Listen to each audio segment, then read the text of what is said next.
Up next, it is my pleasure to introduce the Vice President and Chief Security Officer for Dell's Global Security Operations, speaking about a perennial guide to the perplexed. I am very curious, so please help me welcome Mr. John McClurg.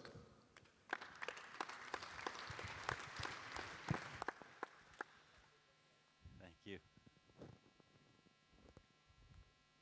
It's good to be here.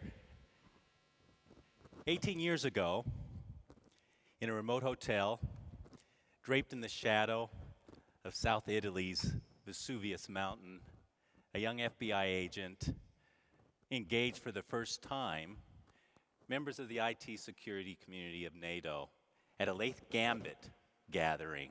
How many of you have ever heard of Lathe Gambit or know of Lathe Gambit? I was hoping, maybe some of you were actually at that meeting. It was the first time that he engaged in Lathe Gambit. Lathe Gambit was a NATO program designed to facilitate, 18 years ago, the exchange of information, particularly emerging cyber threat between the community. A lot has happened since those 18 years passed, a lot of innovation, and I'm glad to be with you here today to share with you some of the innovations that Dell has advanced and that mark some of the strides that we've had since that meeting 18 years ago, and the enablement it's given us to grapple with the chaos, complexity, and the conundrums of our current world. As I thought of what I might share with you today, in fact, the chaos, complexity, and conundrums of the current world actually gave way to a memory I had of this old phrase, may you live in interesting times. How many of you once thought or always thought that was a blessing? As I reflected on that, I always thought that was a blessing. It wasn't until I did some additional research I discovered, to my surprise, that actually its origins were a curse, an old Chinese curse. I guess that to the extent that us in the audience here would have thought of it as a blessing means we're in the right profession. But as I thought of the chaos, the complexity, and the conundrums that currently assail us in our current jobs and activities, it occurred to me that, of course, these are not new concepts, but their presence in our lives seem to be increasing exponentially and carrying with them no small quantities of ambiguity and general uncertainty, which, if not properly addressed, can carry with them consequences of no small magnitude, as Bonaparte observed, potentially even fatal. So chaos and complexity, then, are not to be taken lightly. Even in the dark clouds of chaos and complexity, there's a silver lining, even if you will, in opportunity. Fools ignore complexity, pragmatists suffer it, some avoid it, geniuses remove it. But how we can best do that remains that about which rational minds can and do differ. More art, perhaps, and I was an art major before I switched to chemistry, more art, perhaps, than it is science. I think John Thompson, the new chairman over at Microsoft, hit it well when he said, we need to shift the paradigm from reactive technologies to more integrative solutions that deal with the variety and complexity of the threats that are out there today, leaving us with, again, I switched to chemistry eventually, with what I ultimately sense and think of as what I'd call quantum security, managing and mitigating in a realm of frequently non-discrete, evolving possibilities that can present themselves at any moment as either a potential harm or a benefit to an enterprise. So we recently, as we want to talk about the shift and the move towards that new paradigm, let's talk a little bit about some of the variables in the context in which that paradigm shift is occurring. Dell just recently completed a study in which we garnered the fact that 73% of organizations say they've experienced a breach in the last year. On top of that, 40% do not believe that their IT solutions fully equip them to prevent those security breaches. If we need further anecdotal information that captures the criticality of the context in which we need to effect that paradigm shift, 556 million people per year becoming victims of cybercrime, 1.5 million per hour. That's 15 times the entire population of our surrounding Mons area here. 18 people per second, at an annual price of $110 billion, more than the global black market in marijuana, cocaine, and heroin combined. Further punctuation, and again, this captures a point that Dell, regardless of how you may have thought of us previously, is actually in the thick of things, the proverbial thick of things, as you consider the fact that 4 out of 5 search engines are now powered by Dell, 400,000 K-12 classrooms, We're number one in virtualized data center infrastructure provisioning. 100% of the G20 governments are served by Dell. 3 of the 4 major social media websites are powered by Dell. Over 1 million cloud servers have been shipped. 90% of the Fortune 1000 companies use our software. And this is a dated figure, but 2.5 or 2.4 billion back in 2011 were the number of malware attacks that our efforts blocked. Further points, and again, we're just seeing the new figures out on just what it costs Target in terms of their recent cyber attack. That's going to significantly impact that $5.9 million cost average that we see listed down there for 2013. We'd anticipate the 2014 figure being significantly more. Actually, as I look at all those data points up there, the one that keeps me perhaps up most at night is that 19%, or the fact that new malware samples, that's the percentage of new malware samples that are detected by the antivirus solutions out there. That I'm even here today is a phenomenon or a function of the fact that back home I have a counter threat unit that's monitoring on an ongoing basis, 200 plus or 300 plus, I can't even keep track of the number of families now, of malware families that are out there morphing even as we're sitting here. Some of you look very complacent and comfortable. That must mean you may have something similar working back home for you as well. But the fact that they're monitoring and watching the way those 200 families are morphing and making sure that any one of those iterations that would normally have the potential to hurt or kill my interests is being monitored is what frees me up to do things like we're doing here this morning. In a connected world, and indeed the world is growing ever more connected, there are opportunities out there. And of course, it's IT's job to make sure that the unit or the business can actually avail themselves of those benefits, driving out costs, reducing complexity, introducing new innovations, such as much of what you've seen out on the floor during this conference, and making sure that we as an organization can move into new opportunities around the globe. But all that comes to us in the face of some very powerful disruptors that are out there right now. 85% of businesses said that their organizations will use cloud tools moderately to extensively in the next 3 years. By 2020, the volume of data stored will reach 35 zettabytes. Conceptually, I can't grasp that. I know it's kilobyte, megabyte, gigabyte, terabyte, petabyte, exabyte, zettabyte, and now the yottabyte. But I mean, zettabyte, it's beyond me. But we know it's growing increasingly fast, and the storage of that data is a challenge and is something we're working towards. Mobility, our last speaker spoke extensively about that. The fact that when it comes to mobility, the current situation in which 62% of the corporations own the devices and 38% are personally owned is actually going to flip on its head to 37% being corporate owned and 63% actually being owned by the individual. And the fact, again, that in a recent survey, 79% of those surveyed said they actually experienced some type of security incident within the past year, resulting in financial and or reputational impact. So it's in the face of that environment that we move towards that new paradigm. In fact, I've had no few of my peers ask me, what on earth is going on over at Dell? Like many of you perhaps, they've thought classically of Dell as this box maker. Some of them have gotten to the point of understanding, but recently Michael came back out of retirement. You often do that when you think your firstborn is threatened in any way. He came back out to engage and to save his firstborn, transformed it basically into an end-to-end IT scalable solutions company. And how I tell it, woke up one night in basically a cold sweat with a sudden realization that all the innovative benefits that are designed in that end-to-end spectrum could be potentially for nothing if the inextricable security equities and interests that distribute themselves across that spectrum were not properly addressed. All the innovations we want to accrue to our customers' benefit could perhaps be diverted. So in that awareness, he says, well, we've got to take security to an entirely new level, not seen heretofore. And if he's going to do that, what of all the different models out there contending for attention in the 21st century is that would reflect the way in which a corporation could optimally position itself to do battle in the 21st century. And of all those models out there, the one that he actually hit upon was one that a young FBI agent, when I had not quite so much gray hair, developed when on assignment to Los Angeles as a member of the new Joint Terrorism Task Force. One day the boss came in, and I'm an attorney by training. The only formal training I had at that point was in Fortran, but he comes in and he yells to the bullpen, who here knows anything about those Unix? Now, I grew up in Libya before the Six-Day War and had spent time in India, so I knew about Unix. They protect the harem, and all those other sort of things. So none of the old guys were going to raise their hand. I raised my hand. He plopped the file down in front of me. I started looking for that eunuch, and he wasn't anywhere to be found. I quickly realized that what he was really talking about was the Unix operating system that Dark Dante, a phreaker, one of the early phreakers in Los Angeles, was using and engaging on his Sun Spark station as he compromised basically the phone systems of America. My challenge and task was to find Dark Dante. With the aid of America's Most Wanted TV show, I actually had the help of a bag boy up in the valley, threw his arms around the Dark Dante one evening and threw him in the vegetable locker until I could get there. Another fine arrest by the FBI.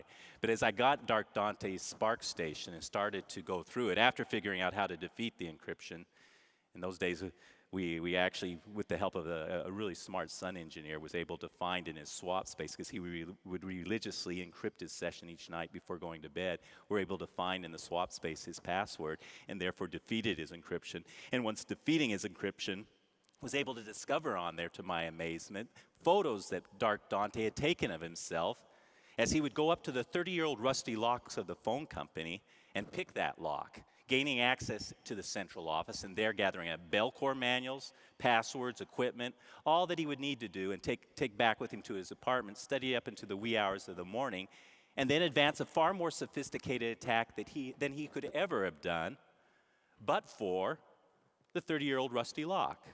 And the flip side of that coin was starting to emerge in my mind. And in the Terrorism Task Force, we were aware that many of the infrastructure systems in Los Angeles were controlled by SCADAs that had cyber vulnerabilities, not unlike what our Iranian friends were eventually to learn about their nuclear program. So the flip side of that coin was solidifying itself in my mind, and that's what I was starting to champion to the corporations of America as the model that we should engage, bringing physical and logical together so we're less likely to inadvertently overlook those interdependencies that are only growing more and more frequent in our world. A world in which the traditional boundaries of delineated interests have now become so porous. Shortly after Dark Dante, we had captured Ames, a spy case in America, and the FBI and the CIA had taken black eyes because we hadn't played well together. It was decided to show the taxpayers that we'd learned our lessons. We would insert 2 FBI agents in undercover at the CIA to go after our next spy, which ended up being James Harold Nicholson. We actually followed him to Singapore, watched him dry clean himself for a day or two, looking in mirrors, trying to pick up the reflection of those tailing him. And then one day had the limo pull up beside him, the door open, he hopped in, and as we looked at the license plate, it was Russian. We'd found our spy. Just had to build the case against him from that point. And it's where that interplay between the physical and logical world again presented itself.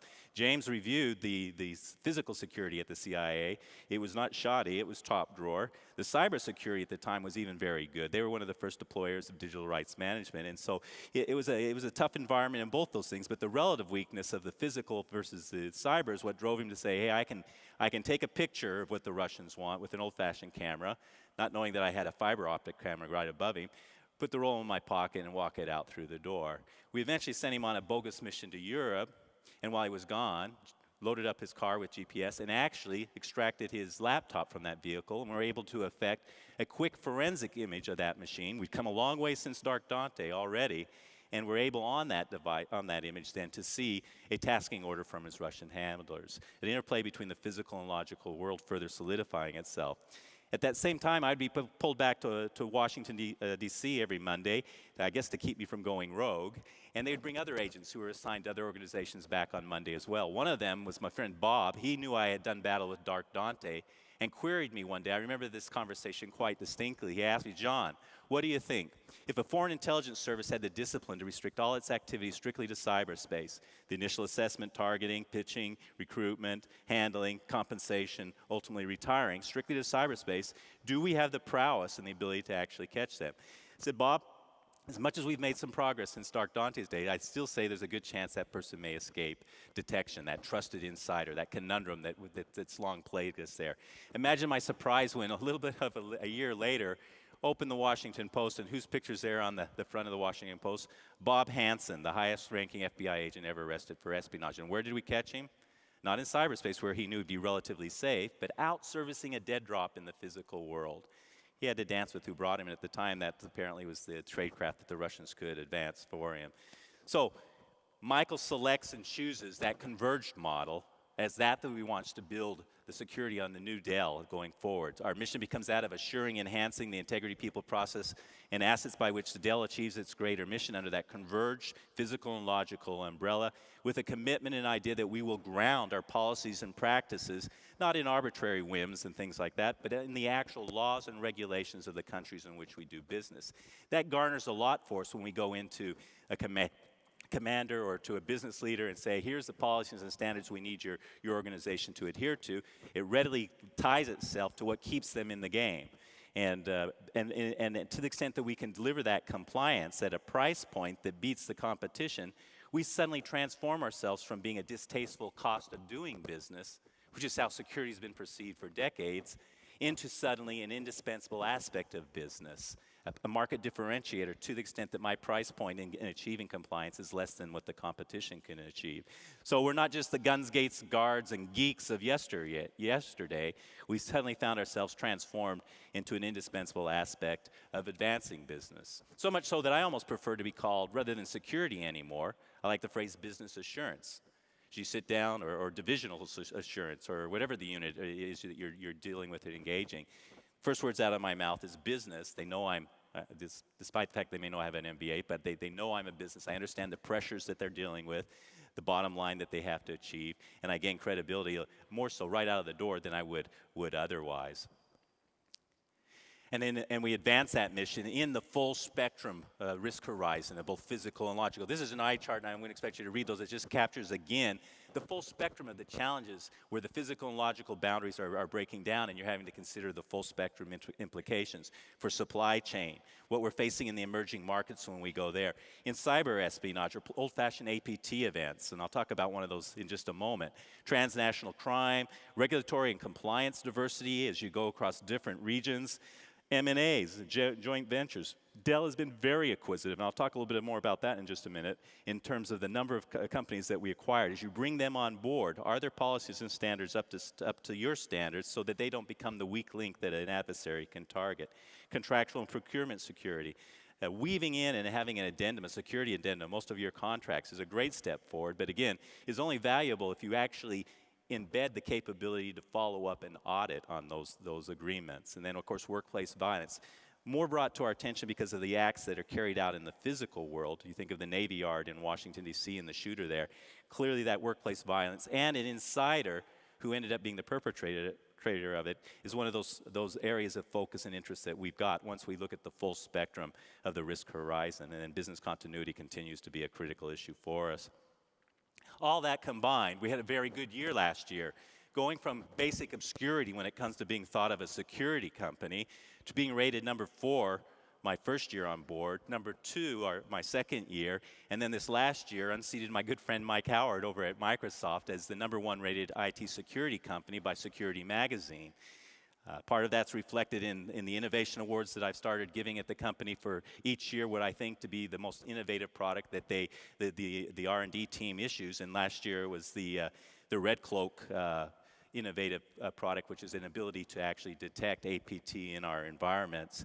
And I think the other way I account for it, because my peers have asked me, said, how do you account such a dramatic shift from not being thought of as a security company, be rating number 1? I'd say, well, it's a function of the cachet that the Converged model still has, together with what I call a constellation of trusted partners that I build around a minimally essential core. I eventually took the Converged model after we caught James Harold Nicholson. I did some work for the Department of Energy, merging their supercomputers together under one network, into Bell Labs. They recognized the model and wanted to implement it. Bell Labs Lucent was the first place where I validated the model and had just barely given birth to that firstborn when the bubble burst and they started to go down the IT drain. Of course, they came to me one morning and said, John, we know you went to a lot of work to implement the model, but we need to ask you to do something. We need you to commit vivisection on your firstborn. We need you to bring it down in incremental units that will gradually contain, or will contain and hold the exposure we face as we bring that organization down. We did it. It was ugly, blood and gore everywhere, and in the end, had what I call a minimally essential core. of resources and capabilities below which, if you're going to go, I went to leadership and says we might as well just turn out the lights if we're going to go below that. So the model of the Converged house took on another element, what I call the minimally essential chord. So you had converged and chord, and I took that when Michael invited me into Dell as part of the model that we were going to advance, together with another aspect of what we call connected, and I'll share the aspects of that connected piece here in a minute. But it was that converge, minimally essential chord, and connected positioning, I think, that in many ways garnered for Michael, and this isn't known by a lot of people, that last year he was named one of the most influential men in security in America. As a box maker, yes, but security, people are saying, what's going on there? And in the write-up that captured his nomination, or his award, and I've highlighted in red, I think the more pertinent piece of that narrative is that to that end, he's brought physical and cybersecurity initiatives together under one converged organizational umbrella internally within Dell, and has positioned around that indigenous core a constellation of security-focused acquisitions, the prowess of which is being offered to external customers in a manner that connects traditionally siloed solutions. As a professional in this field for as many years as I've been, I'm not embarrassed by the fact that over the years, as I've had to build an internal IT security architecture, in many instances, I had to wait for the crisis of the day to come along from which in order to use that to extract the funding I needed to advance a particular solution. Those coming in and looking at the architecture I'd helped build would say, hey, we can see your history reflected in your architecture. Oh, here's when Melissa struck, or Lovebug, and here's what you were able to garner from your leadership in the way of funds in order to advance a security solution for that challenge. Clearly, it was never one that could scale in those days. You had to buy the whole thing. It worked quite well, created a nice, rich data store associated with that solution, but I ended up with just that, a bunch of siloed solutions to the various problems that had struck over the years. So when I get to Dell, I bring my converged organization, my minimally essential core, and I arrive and discover that Michael hasn't been static, just creating end-to-end IT solutions. He's been out there at Gartner's Magic Quadrant buying up the best security solutions he could in various areas, from the endpoint, the BIOS, all the way up through the network, the managed security services, and identity and access management and other things. And that pace of acquisition that gives way to that constellation is reflected here. As soon as I get to Dell, I begin and I discover this constellation, and I come bearing a wound. I say a wound that hadn't felt a scar, to quote Shakespeare. The wound was actually inflicted in my prior place of employment. It was a summer in which we were about to go into negotiations with the Chinese on a new platform to go up against Boeing and Airbus. It was the same summer that I noticed down in Texas there were a lot of oil companies that were being hit by APT. Given the sensitivity of what we were going into and the prevalence of APT attacks, it didn't make sense to me that we weren't on the victim list. But reviewing our logs, looking for APT in the information that was available to me, I couldn't see it. All I could see there on a daily basis was a benign, innocuous behavior. Transfer file out here and there, and nothing to shout at me that indeed we'd been compromised. Until finally I got a call one day from the cyber unit at FBI headquarters that I'd helped set up. In fact, I was helped setting that up when I took that first trip to southern Italy to engage Laith Gambit. It was that group that called me up and said, John, you're emanating. I knew it. We were emanating out to a bot master that they knew was under the control of the Chinese. Then the temptation we had, of course, was what do you do when you discover something like that? The temptation is to bring it down immediately. We know that we started to work with our leadership and to change their perceptions to the point of understanding that, look, in today's world, it's not if you're going to get compromised, it's when. So I had done that with the leadership there. It still doesn't make it any easier to walk up the stairs and to tell them, you know, when I told you it was not if, but when, well, it's when. Shared that with them and said, look, and let's do this. Instead of, let's resist that temptation to bring it down. I mean, let's let it ride. Let's discover just how far they've gotten, where the back doors are, and gather some intelligence. That 2 months that we let it ride were the longest 20 years of my life. But how humbling. I mean, not only did they have the prowess to get in the first place, and I say prowess, again, it was a spearfishing attack. And I don't know how advanced, I wouldn't even use the word advanced for spearfishing attacks, but it was wrapped with specificity that was truly beguiling. And that's why these spearfishing attacks are so successful. The bad guys and the adversaries know how to wrap them in specificity that will beguile a very educated, security-aware person at times into clicking on the button. So they had used that to get in, and we followed and watched them. They had extensive back doors in place. And what was really humbling, not only did they have the prowess to get in, but we discovered that they'd been in for 2 years and then had the patience with that prowess in hand to resist that temptation to use it for over 2 years' time until the right moment came where they had the names identified, the bargaining positions, data and information they need to enhance their bargaining position. When we finally felt we were ready to bring it down, then the question was, when do we do that? We were even encouraged by some. My cousin was the ambassador in China at the time and says, let's demarche them. No, we'd seen the Brits. I think the Brits had demarched the Chinese a little while before that and had got the proverbial, no, not us. Dark Dante. You know Dark Dante? I wasn't interested in hearing that. But I noticed that there was a Chinese holiday, New Year, coming up, and we decided we'd bring it down right in the middle of the New Year. Because I remember Dark Dante, when I was chasing him, he never slept. He was always watching and worried that I was on top of him and was about to catch him. So if indeed it was their Dark Dante and we brought it down in the middle of the week, he would respond immediately. We'd see him going for his back doors. So the middle of the holiday came. We brought it down. Nothing. Absolute silence. Until that next Monday when the holiday ended and, of course, government workers come back from work. And then the gloves were off. They were scrambling looking for that back door, and of course we had shut them out. Not that this group needed another anecdotal point saying that what we're up against in today's global marketplace is nothing less than the prowess of a nation state. But in my mind, I clearly had that solidified. And so when I transferred from Honeywell over into Dell, the first thing I go for, as I say, I got to go looking for APT.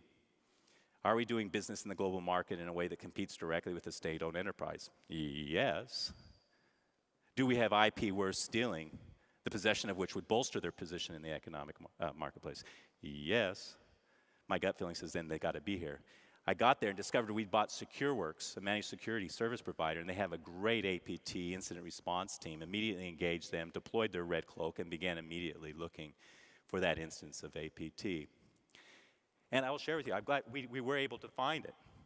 Fortunately, found it after it was only a few days old. They were just beginning to establish that footprint. And unlike the case that I shared with you earlier, wasn't going to let this one ride. We shut them down immediately, expelled them, hardened our environment, and took measures and provisions with the help of SecureWorks team to assure that we're better positioned to do battle, even better, in the next iteration. Because it's not a matter of if they're going to come back. They're not going to just pout and walk out and say, oh, geez, they beat us. I'm already sure they're calculating again on how to now come against us. And what was interesting about that, talking about the world in which our traditional boundaries of delineated interests have now become very porous, the instance where we found the origin of the place where they tried to get into us was in a recent acquisition. We bought them because of the critical IP they have. That's what they were focused on for the last few years. They never had time to focus on security. They were trying to make their newborn grow and thrive. And the bad guys know that too, that if they can strike at the right time before you have a chance to fully integrate, raise the overall practices, standards, and policies of the acquired entity to match and reflect that of hardened Dell, then they're going to look to do that. It's true in the broader sense of a lot of our companies that engage outside counsel or law firms to support us. The bad guys also know that these attorneys are almost an indispensable aspect of most big deals and will look for that for the ability to compromise those attorneys as they move ahead. So these were the different instances of solutions at Dell that I acquired and positioned around that constellation, that minimally essential core. Dipped my straw into all the services that Dell SecureWorks now offers, and started to come to grips with the silo problem that I was dealing with, and the fact that these rich data stores were never being leveraged to the point that they could have been, so that we wouldn't leave some of the value on the table. And with Dell owning that full spectrum, it opened us up to the possibility of that third C, the connected security story, where we start to connect the rich data stores of each of these solutions. Our firewalls can be informed by our identity and access management, can be informed by our encryption piece as to the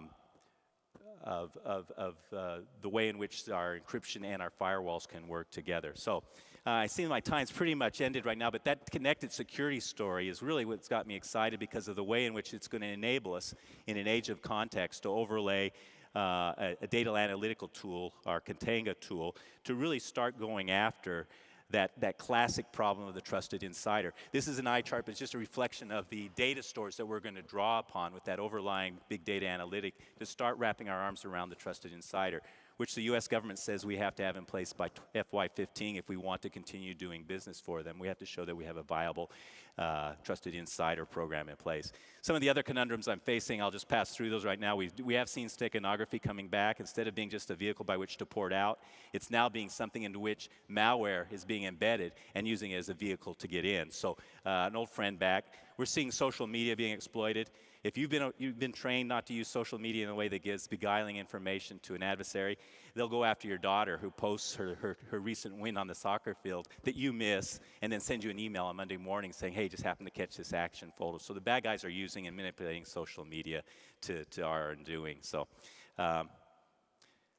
all that combined then is what's positioned us basically to not be a distasteful cost of doing business anymore with the business unit, but now truly an indispensable aspect of advancing it, and looking forward to partnering with all of you further as we lock shields together to face those threats that poised against us in the global marketplace. Thank you very much for your time and attention.